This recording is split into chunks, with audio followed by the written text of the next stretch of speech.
L'heure des devoirs n'est pas forcément fixe. En revanche, pour son traitement, Blanche a l'obligation d'être assidue. Il fait du bruit et puis je dois venir toucher l'écran pour que ça s'arrête et qu'il me dise comment prendre mes médicaments. Lui, c'est Joe, un robot qui assiste la petite fille de 10 ans.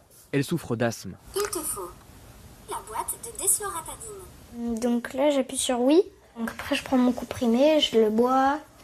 Voilà. Et puis après, il enchaîne sur le deuxième médicament, le twist à l'heure.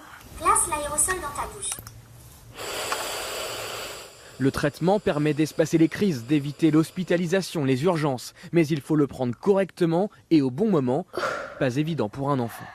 C'est à la fois rassurant ici, mais Blanche est en garde alternée avec son papa. Elle va chez ses grands-parents en vacances. Elle est allée samedi soir à un anniversaire chez une copine. Je sais que où qu'elle aille, elle va prendre ses médicaments, elle va y penser parce qu'elle emmène Joe avec elle. Ce Joe-là est un prototype en phase de test chez Blanche, mais il est à destination des 700 000 enfants souffrant d'asthme en France. Il y a une partie application pour les parents qui sert à paramétrer le robot pour que lui sache ce qu'il a à faire. Le parent va dire je veux que, comme l'a prescrit le médecin, mon enfant prenne son traitement à telle heure, qu'il prenne tel médicament qui a été prescrit à telle dose.